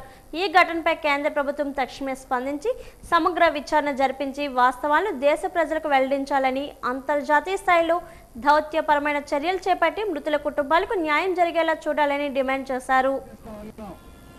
మరి విశ్వగురు ఆ ప్రతిష్ట అంతా ఎక్కడికి పోయింది? అమెరికా దగ్గర దాసోహం చేయడానికి 140 కోట్ల మంది జనాభాని దాసోహం చేయడానికి ఎవరిచ్చాడు మీకు అధికారం అని చెప్పేసి మేము అడుగుతా ఉన్నాం. 31వ వార్డు డ్వాక్రా బజార్ భవనం మొదటి అంతస్తులో 98.75 లక్షల వ్యయంతో కళ్యాణ మండపం నిర్మాణానికి దక్షిణ ఎమ్మెల్యే వంశీకృష్ణ శ్రీనివాస్ శంకుస్థాపన చేశారు. అనంతరం ఆయన మాట్లాడారు. నిర్మాణం పూర్తయితే స్థానిక ప్రజలకు వివిధ సామాజిక సాంస్కృతిక కార్యక్రమాల నిర్వహణకు ఎంతో ఉపయోగపడుతుందని తెలిపారు. ఎన్నికల సమయంలో ప్రజలకు ఇచ్చిన హామీలను ఒక్కొక్కటిగా అమలు చేస్తున్నామని చెప్పారు. డిసెంబర్ నెలలోపు నియోజకవర్గ ప్రజలకు ఇచ్చిన అన్ని ప్రధాన హామీలను నెరవేర్చేందుకు కట్టుబడి ఉన్నామని తెలిపారు. ఇప్పటికే దాదాపు 90% హామీలను అమలు చేశామని, మిగిలిన పనులు కూడా వేగవంతంగా పూర్తి చేసి ప్రజల ఆకాంక్షలు నెరవేరుస్తామని స్పష్టం చేశారు. ఈ కార్యక్రమంలో జోనల్ కమిషనర్ మల్లయ్య నాయుడు, జనసేన నాయకులు జగన్ పాల్గొన్నారు. ఈ ప్రాంత వాసుల యొక్క కోరిక మేరకు ఒక కళ్యాణ మండపాన్ని నిర్మిస్తూ ఉన్నాం. దీని విలువ సుమారుగా ₹1 99 లక్షలు. సో ఈ ప్రాంతంలో కళ్యాణ మండపం పెద్దది లేదు కాబట్టి ఒక మంచి కళ్యాణ మండపాన్ని కూటమి ప్రభుత్వం వచ్చిన తర్వాత ప్రజల కోరిక మేరకు నిర్మిస్తూ ఉన్నాం. ఇది ఒక 5-6 నెలల్లోనే కంప్లీట్ చేసి ఈ ప్రాంత ప్రజలందరూ కూడా అందుబాటులోకి తీసుకురావడం జరుగుతుంది. అలాగే ఈ ప్రాంతంలో రోడ్లు కానీ అలాగే రకరకాల యాక్టివిటీ మనం ఏవైతే ఎలక్షన్ ముందు మనం కమిట్మెంట్స్ ఇచ్చామో, తర్వాత ఎలక్షన్ తర్వాత కమిట్మెంట్ ఇచ్చామో వాటన్నింటినీ కూడా కంప్లీట్ చేస్తున్నాం. మ్యాక్సిమం డిసెంబర్ కల్లా మొత్తం మనం ఏవైతే పేపర్ వర్క్ చేసుకున్నామో, ఏవైతే కమిట్మెంట్స్ ఇచ్చామో, ఈ ప్రాంతాన్ని ఏ విధంగా అభివృద్ధి చేయాలనుకున్నామో అవన్నీ కూడా ఈ డిసెంబర్ కన్నీ కూడా కంప్లీట్ చేస్తాం. ఓ పక్క జనతా బజారు, మరో పక్క రైతు బజారు, మరో పక్క నెహ్రూ బజార్, వీటన్నింటినీ కూడా మనం పూర్తి స్థాయిలో డెవలప్ చేస్తున్నాం. వైసీపీ ఆ పార్టీ నేతల వైఖరిపై దక్షిణ నియోజకవర్గం ఎమ్మెల్యే వంశీకృష్ణ శ్రీనివాస్ ఫైర్ అయ్యారు. జనసేన పార్టీ అధ్యక్షులు, రాష్ట్ర ఉప ముఖ్యమంత్రి పవన్ కళ్యాణ్ పై బురద జల్ల వ్యాఖ్యలు మానుకోవాలని హితవు పలికారు. లేకుంటే ఇప్పుడున్న 11 సీట్లు కూడా వచ్చే పరిస్థితి ఉండదని హెచ్చరించారు. ఈ మేరకు సీతంపేట జనసేన పార్టీ కార్యాలయంలో ఆయన మీడియా సమావేశంలో మాట్లాడారు. ప్రజాస్వామ్యం విలువలు, సిద్ధాంతం లేని పార్టీ వైసీపీ అని ధ్వజమెత్తారు. కులం, మతం, ప్రాంతీయ విద్వేషాలు రెచ్చగొట్టే ధోరణిని వైసీపీ నేతలు విడనాడాలని, లేకుంటే ఆ పార్టీ భవిష్యత్తులో బంగాళాఖాతంలో కొట్టుకుపోవడం తథ్యమని హెచ్చరించారు. కూటమి ప్రభుత్వ అభివృద్ధిని చూసి ఓరవలేక పవన్ కళ్యాణ్ మీద దుష్ప్రచారం చేస్తున్నారని మండిపడ్డారు. పవన్ కళ్యాణ్ ఏ ఒక్క కులం, మతం, ప్రాంతానికి చెందిన వారు కాదని, ఆయన జాతీయ లౌకికవాది అని పేర్కొన్నారు. కూటమి ప్రభుత్వం చేస్తున్న సంక్షేమాన్ని చూసి మాకు భవిష్యత్తు ఉండదు, మాకు లైఫ్లు ఉండవు అని చెప్పి జగన్మోహన్ రెడ్డి గారు కొంతమందిని పవన్ కళ్యాణ్ మీద విమర్శలు చేయడానికి ప్రేరేపిస్తున్నారు. పవన్ కళ్యాణ్ గారు ఒక ప్రాంతానికో, ఒక కులానికో, ఒక మతానికో నాయకుడు కాదు. వైఎస్ఆర్ కాంగ్రెస్ పార్టీ ఒక సిద్ధాంతం లేని పార్టీ. కులాలను రెచ్చగొట్టడము, మతాలను రెచ్చగొట్టడము, విద్వేషాలు క్రియేట్ చేయడము అదే పనిగా ఉంటుంది. కాబట్టి ప్రజలు 151 నుంచి 11కు తీసుకొచ్చారు. ఒక వ్యక్తి భజన తప్ప అంతర్గత ప్రజాస్వామ్యం అన్నది ఆ పార్టీలో లేదు. 24 గంటల కులం అంటుంటే మీ భవిష్యత్తు కూడా ఉండకుండా ఇతర కులాలు అందరూ కూడా గమనిస్తుంటాయనే విషయాన్ని గుర్తుపెట్టుకొని లేకపోతే కులం అని చెప్పేసి పవన్ కళ్యాణ్ గారి మీదకి వెళ్ళిపోవడం కాదు. ప్రజాస్వామ్యంలో కులానికి విలువ లేదు, మంచి చెడు అవి రెండే చూస్తాం. పవన్ కళ్యాణ్ గారు టచ్ చేయాలనుకుంటే చాలా కష్టం మీకు. అది ఆయన టచ్ చేసే మీరు 11కి వచ్చారు. మళ్ళీ భవిష్యత్తులో అవి కూడా లేకుండా పోతాయన్న విషయాన్ని కూడా మీరు గుర్తుపెట్టుకోవాలని చెప్పేసి మేము తెలియజేస్తా ఉన్నాం. బీచ్ షాక్స్ల ఏర్పాటు నిర్ణయంపై ఐద్వా తీవ్ర వ్యతిరేకత వ్యక్తం చేస్తుంది. మద్యాన్ని సంపద సృష్టి మార్గంగా కూటమి ప్రభుత్వం భావించడాన్ని ఐద్వా రాష్ట్ర కార్యదర్శి సావిత్రి తప్పుపట్టారు. ఈ మేరకు జగదాంబ సిఐటియు కార్యాలయంలో ఆమె మీడియా సమావేశంలో మాట్లాడారు. బీచ్ షాక్లకు అనుమతినిచ్చే 362 జీవోను తక్షణమే రద్దు చేయాలని డిమాండ్ చేశారు. రోడ్డు ప్రమాదాలు, మహిళలు, పసిపిల్లలపై జరుగుతున్న లైంగిక దాడులకు కుటుంబాలు ఛిద్రమవడానికి ప్రధాన కారణమైన మద్యాన్ని ఆదాయ వనరుగా ప్రభుత్వం భావించడం తగదన్నారు. సంపద సృష్టికి కేసీఓలు కావాలని, బాధ్యతాయుత స్థానంలో ఉన్న స్పీకర్ అయ్యన్న పాత్రుడు బీచ్ షాక్లకు సహకరించాలని భరత్ అనడాన్ని ఖండించారు. బీచ్ షాక్ల రద్దు చేసేంత వరకు ఉద్యమాన్ని ప్రజా ఉద్యమంగా కొనసాగిస్తామని హెచ్చరించారు. ఆనందపురంలో ఒక అమ్మాయి తను మదనపల్లి తీసుకెళ్లి అమ్మాయి కిడ్నీ తీసి హత్య చేశారు. అలాగే ఒక సాఫ్ట్వేర్ ఎంప్లాయీ రాధా గాయత్రి అమ్మాయి పెళ్ళైన 3 నెలల్లోనే భర్త చేతిలో చనిపోయింది. ముసోరి వెళ్ళి హనీమూన్ కని ముసోరి వెళ్ళి అక్కడ అమ్మాయి చనిపోవడం అనేది జరిగిన సంఘటన. అందులో ఏంటి అంటే ఆ భర్త అనుమానంతో వేధించేవాడని తల్లిదండ్రులకు చెప్పడం, మీరు హనీమూన్ నుంచి వచ్చిన తర్వాత మేము అదేదో చూద్దాము, అతనితో మాట్లాడదామని చెప్పడం, ఇదొక సంఘటన జరిగింది. అలాగే నిన్నగా మన పెందుర్తి దగ్గర పోక్సో చట్టం మీద సెక్షన్ ప్రకారం ఆల్రెడీ అరెస్ట్ అయిన వాడు బెయిల్ మీద బయటకు వచ్చి ఎవరైతే కేసు పెట్టారో ఆ అమ్మాయిని బెదిరించి కేసు వాపస్ తీసుకోవాలంటే అమ్మాయి తీసుకోలేదని చెప్పి గొడవ పడి కత్తెరతో పీక కోసిన సంగతి ఇవన్నీ చూస్తూ ఉంటే అసలు విశాఖపట్నం ఎక్కడికి వెళ్ళిపోతుంది, ఇక్కడ మహిళల పరిస్థితి ఏంటి అన్నది ఒక భయభ్రాంతులుగా ఉంది. ఇక్కడ ఉన్న చట్టాలు కానీ ఇక్కడ ఉన్న పోలీసులు కానీ వ్యవస్థ ఏం చేస్తున్నారు అన్నది మేము ప్రశ్నిస్తూ ఉన్నాం. అది రాష్ట్ర ప్రభుత్వం ఇప్పుడే కాదు, మేము చాలా ఏళ్ళనే చెప్తున్నాం. ఈ బెట్టింగ్ అనేవి కూడా తీసివేయాలా, యాప్లు ఏవైతే ఉన్నాయో ఈ యాప్లు కూడా తీసివేయాలా సీరియస్గా కూడా మేము చెప్పాము. పోలీసు శాఖకు చెప్పాము, తీసేస్తామని చెప్తారు. సంఘటన జరిగిన తర్వాత కూడా అప్పటికప్పుడు ఏదో మసిపూసి మారేడుకాయ చేస్తున్నారు అధికారులు కూడా, ప్రభుత్వం కూడా. అందుకని ఇప్పుడైనా ప్రభుత్వాన్ని మేము ఒకటే చెప్తున్నాము, ఈరోజు ఏదైతే సముద్ర తీరాన్ని ఒడ్డున ఏదైతే మద్యం షాపులు పెడతామన్నారో మద్యం షాపులు పెడుతున్నారు. ఇవన్నీ సరిపోక యూత్ పెడదోబట్టాడు. ఇంకా మరి వారానికి రోజు వందల సంఖ్యలో ఈరోజు బీచ్కి వెళ్తున్నారు. ఈ బీచ్లలో పరవాడ దక్షిణ ఎనర్జీ ఫార్మా ప్రమాదంలో మరణించిన కార్మికులకు ₹1 కోటి నష్టపరిహారం చెల్లించాలని సిఐటియు జిల్లా ప్రధాన కార్యదర్శి ఆర్కేఎస్వి కుమార్ డిమాండ్ చేశారు. ఈ మేరకు జగదంబ సిఐటియు కార్యాలయంలో ఆయన మీడియా సమావేశంలో మాట్లాడారు. ప్రమాదాలు జరగకుండా భద్రతా చర్యలు చేపట్టాలని కోరారు. విశాఖ ఉక్కు ప్రమాదం జరిగి 15 రోజులు కూడా కాకముందే పరవాడ దక్షిణ ఎనర్జీ ఫార్మా కంపెనీలో ప్రమాదం జరిగి వెంకటేష్ త్రినాథ్ అనే 2 కార్మికులు మరణించడం బాధాకరమన్నారు. మృతుల కుటుంబాలకు ప్రభుత్వం అన్ని విధాలా ఆదుకోవాలని డిమాండ్ చేశారు. వరుస ప్రమాదాలు జరుగుతున్నా సరే దీని మీద ప్రభుత్వం కానీ యాజమాన్యం కానీ ఎటువంటి చర్యలు చేపట్టట్లేదు. మన రాష్ట్ర ప్రభుత్వం చంద్రబాబు నాయుడు గారు కానీ, లోకేష్ గారు కానీ, పరిశ్రమల శాఖ మంత్రి కానీ వీళ్ళందరూ కూడా speed of doing business, is of doing business పేరుతోటి పరిశ్రమలకు విపరీతంగా అనుమతులు ఇస్తున్నారు. ఏ విధమైన నిబంధనలు పాటించకపోయినా మేము పరిశ్రమలకు కావాల్సిన భూములు ఇస్తాం, నీరు ఇస్తాం, కరెంట్ ఇస్తాం, కార్మికులకు కూడా చవకగా ఇస్తాం, అవసరమైతే కార్మికులు చనిపోతే నష్టపరిహారం కూడా మీరు తక్కువే చెల్లించవచ్చు అన్న పద్ధతుల్లో మన రాష్ట్ర ప్రభుత్వ వ్యవహారం ఉంది. ఫార్మాసిటీలో వరుస ప్రమాదాలు జరుగుతున్నా సరే యాజమాన్యం ఏ విధమైన చర్యలు తీసుకోవటం లేదు. కానీ తర్వాత మళ్ళీ ప్రమాదం జరగకుండా ఏ విధమైన కట్టుదిట్టమైన భద్రతా చర్యలు కూడా చేపట్టట్లేదు. దీని ఫలితంగా వరుస ప్రమాదాలు జరిగి కార్మికులు క్షేమంగా డ్యూటీకి వెళ్ళిన వారు తిరిగి ఇంటికి వస్తాడా రాదా అన్న బెంగతోటి భయపడాలతోటి జీవీఎంసీ వివిధ విభాగాల్లో ఖాళీగా ఉన్న వేలాది పోస్టులను భర్తీ చేయాలని GVMC staff and workers union అధ్యక్షుడు వివి వామనరావు డిమాండ్ చేశారు. ఈ మేరకు యూనియన్ కార్యాలయంలో ఆయన మీడియా సమావేశంలో మాట్లాడారు. జీవీఎంసీ పరిధి పెరిగిన నేపథ్యంలో మెరుగైన సేవలు అందాలంటే ఖాళీగా ఉన్న ఉద్యోగాలు భర్తీ చేయాలని కోరారు. ఖాళీ పోస్టులను భర్తీ చేయకుండా ఉద్యోగులపై ఒత్తిడి పెంచి నానా రకాలుగా వేధిస్తున్నారని ఆరోపించారు. భవిష్యత్ కార్మిక ఉద్యోగాల ఉద్యమాలకు GVMC staff and workers union అండగా ఉంటుందన్నారు. కన్నా కూడా కమిషనర్ గారికి ఉన్నటువంటి ఏరియా ఆఫ్ ఆపరేషన్ పెద్దది. ఇది ఒక్కసారి ఇక్కడ ఉన్నటువంటి కమిషనరు కొన్ని బాధ్యతల్ని నెరవేర్చవలసినటువంటి బాధ్యత కూడా ఆయన పట్ల ఉంటుంది. ఆయన ఎప్పుడు కూడా కింద స్థాయిలో ఒక స్వీపర్లు కానీ, ఒక హెల్త్ మేస్త్రులు కానీ, శానిటరీ సూపర్వైజర్లు కానీ ఏమాత్రం చిన్న అలసత్వం ప్రదర్శించినప్పటికీ కూడా వెంటనే చర్య తీసుకునే అంతటువంటి ఒక గొప్ప కమిషనర్ మా కమిషనర్ జీవీఎంసీ కమిషనర్ గారు.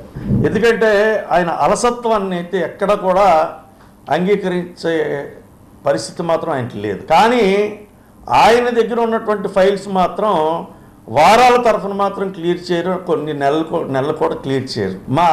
మరి ఆ అలసత్వానికి బాధ్యత మరి కమిషనర్ గారు దానికి సమాధానం ఏమని చెప్తారని చెప్పి మేమైతే ప్రశ్నిస్తున్నాం. ఈ రోజున కింది స్థాయి సిబ్బంది చాలా తక్కువగా ఉన్నారు. ఈ విషయాన్ని ఇదే కమిషనర్ గారికి మేము దఫాలుగా రిప్రజెంటేషన్స్ ఇవ్వడం జరిగింది. ఓవరాల్గా మనకి శాంక్షన్డ్ పోస్టులు 4742. అయితే ఇందులో తీసేస్తే 2054 మంది పనిచేస్తున్నారు. ఈ నెల 56 మంది రిటైర్మెంట్ ఉంది. 2000 సుమారు 800 పర్మనెంట్ వర్కర్స్ ఇది ఎంప్లాయీస్ ఈ వేకెన్సీ. విశాఖపట్నం జిల్లా పరిధి కన్నా కూడా పెద్దదైనటువంటి మహావిశాఖ నగరపాలక సంస్థకి ఒక కమిషనర్గా ఉన్న వ్యక్తి ఇలా అలసత్వం ప్రదర్శిస్తూ ఉంటే ఈయన వల్ల విశాఖపట్నం మహావిశాఖ నగరపాలక సంస్థ పరిధి డెవలప్ అవుతుందా? టీడీపీ జాతీయ అధ్యక్షులు ముఖ్యమంత్రి నారా చంద్రబాబు నాయుడు ఆదేశాల మేరకు ఈ నెల 25 నుంచి రాష్ట్ర వ్యాప్తంగా ప్రారంభం కానున్న 2 ఏళ్ల నమ్మకం అభివృద్ధి సంక్షేమం ఇంటింటి ప్రచార కార్యక్రమం సన్నాహక సమావేశం జగదాంబ సమీప అంబికాబాగ్ కళ్యాణ మండపంలో జరిగింది. ఈ సందర్భంగా ఎన్టీఆర్ వైద్య సేవ చైర్మన్ దక్షిణ నియోజకవర్గ ఇన్ఛార్జ్ సీతంరాజు సుధాకర్ మాట్లాడారు. గత 2 ఏళ్లలో ప్రభుత్వం అమలు చేసిన సంక్షేమ పథకాలు, చేపట్టిన అభివృద్ధి కార్యక్రమాలు, ప్రజలకు అందించిన సేవలు, సుపరిపాలన ద్వారా సాధించిన విజయాలను ఇంటింటికి వెళ్లి ప్రజలకు వివరించాలని పార్టీ శ్రేణులకు సూచించారు. అంతా సమన్వయంతో పనిచేసి కార్యక్రమాన్ని విజయవంతం చేయాలని పిలుపునిచ్చారు.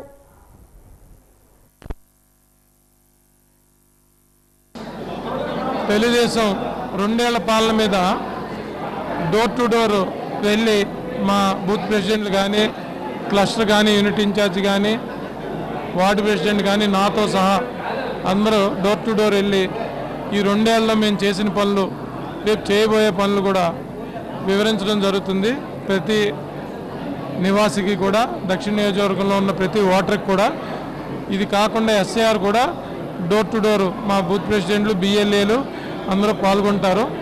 ఎస్ఐఆర్లో ఎవరెవరు అన్రిజర్వ్డ్ క్యాండిడేట్లు 2-3 చోట్ల ఓట్లు ఉన్నాయో, మరణించి వారు ఉన్నారో, కొన్ని దొంగ ఓట్లు వైసీపీ చేర్చినవి ఉన్నాయో అన్నీ కూడా కూలంకుషంగా దాని మీద మేము ప్రతిరోజు కూడా అబ్జర్వేషన్ పరిశీలన జరుగుతుంది.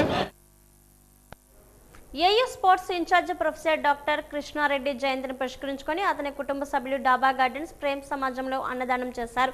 ఈ సందర్భంగా కార్యక్రమ నిర్వాహకులు కృష్ణకాంత్ రెడ్డి మాట్లాడుతూ కృష్ణారెడ్డి జయంతిని పురస్కరించుకొని అన్నదానం ఏర్పాటు చేయడం, ప్రేమ సమాజంలో పిల్లలతో గడపడం సంతోషంగా ఉందన్నారు. భోజనానికి ముందు పిల్లలంతా క్రమశిక్షణతో దైవ ప్రార్థన చేసి అందరినీ ఆకట్టుకున్నారు.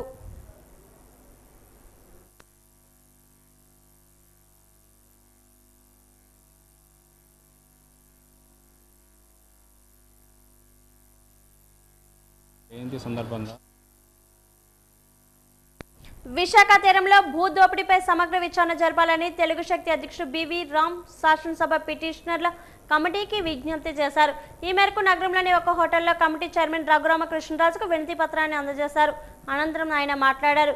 విశాఖ తీరంలో కోట్లాది రూపాయల విలువైన ప్రభుత్వ భూమిని ఒక ప్రైవేట్ సంస్థకు అప్పగించడంలో జరిగిన అంతర్గత మతబులపై సమగ్ర విచారణ జరపాలని శాసనసభ పిటిషనర్ కమిటీకి ఫిర్యాదు చేసినట్లు చెప్పారు. 9 రోజుల్లోనే జీవోలు మార్చి ప్రభుత్వ భూమి కట్టబెడతారా అంటూ ప్రశ్నించారు.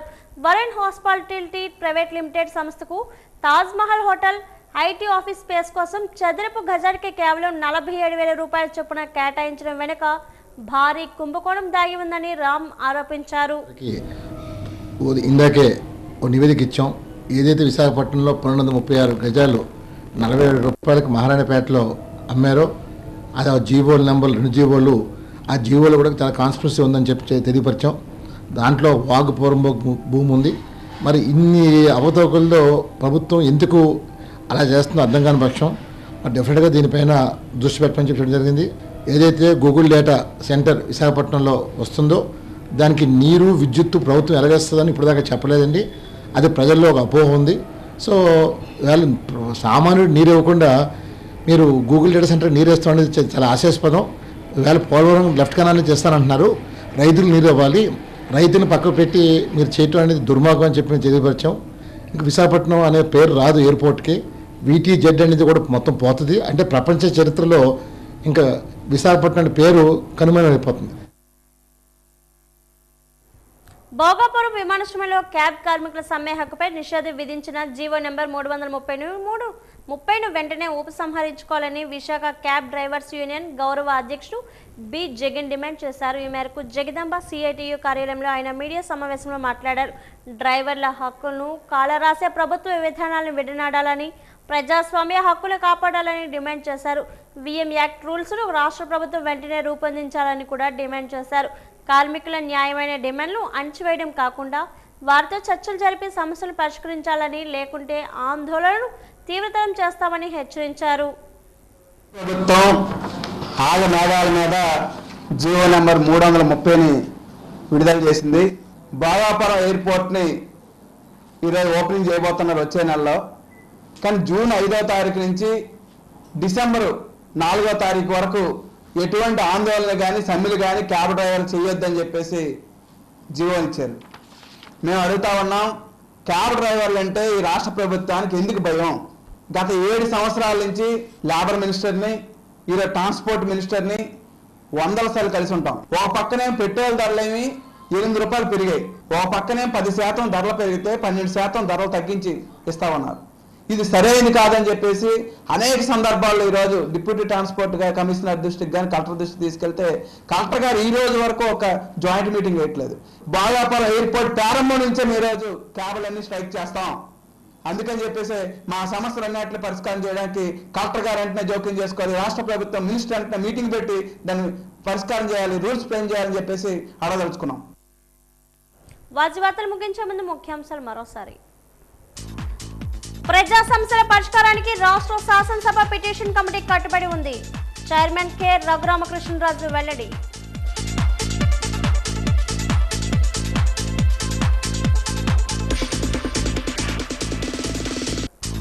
మోటార్ వాహనాల చట్టం నిబంధనలు అతిక్రమిస్తే చర్యలు తప్పవు. వెహికల్ రిటర్న్ మేళాలో వాహన యజమానులకు సిపి శంకరబ్రత బాగ్చి హెచ్చరిక.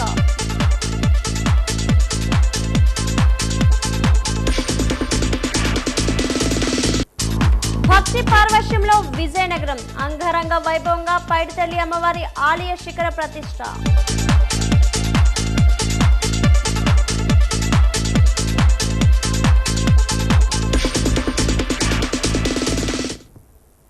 వార్తలు ఇంతతో సమాప్తం. నమస్కారం.